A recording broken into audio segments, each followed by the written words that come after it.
Age restriction warning. This podcast contains disturbing descriptions involving the death of a minor, alleged torture, and human rights violations. Listener discretion is strongly advised. Not suitable for audiences under 18 years of age. Welcome back, friends. Here is another heartbreaking story from Nepal. A girl named Maina Sunuwar, the child who never came home. Some stories are whispered, not because they are forgotten, but because they are feared. It was a cold day in February 2004. A quiet village in Kavre, Nepal, where life moved slowly and children still believed the world was safe. That day, 15-year-old Maina Sunuwar left her home. She never returned. A child taken in silence. Maina Sunuwar was not a fighter. She was not armed. She was not proven guilty of anything. Yet she was taken into custody by the Nepal army, accused of having connections to Maoist rebels during the height of Nepal's armed conflict. No arrest warrant, no charges, no goodbye, just silence. Inside the barracks, Maina was taken to the Barendra Peace Operations Training Center, a place meant to train peacekeepers, not to break children. Behind closed gates and guarded walls, Maina was interrogated. What happened next was hidden from the world. Later investigations would reveal that torture took place. Pain meant to extract information from a child who had none to give. And inside those walls, Maina Sunuwar died. A story that didn't add up.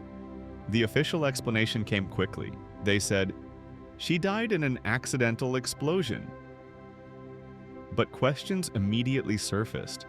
Why was her body never returned? Why was her family not informed? Why were details constantly changing?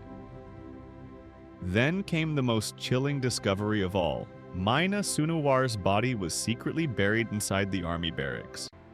No funeral, no prayers, no justice.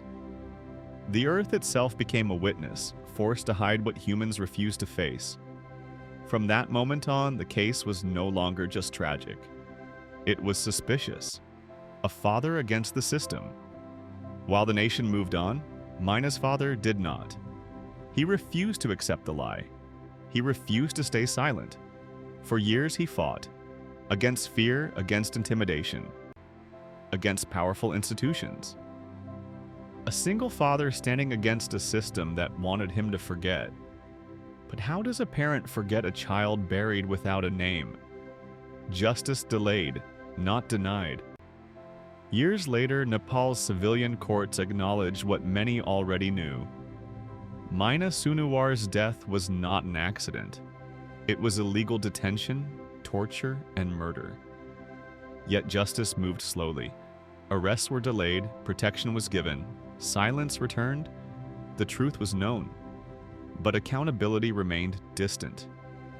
Why this case still haunts Nepal? Maina Sunuwar's murder asks haunting questions. Who protects the powerful when they commit crimes? Why does justice hesitate when the victim is a child? How many stories were buried the same way? Her case became a symbol, not just of loss, but of impunity.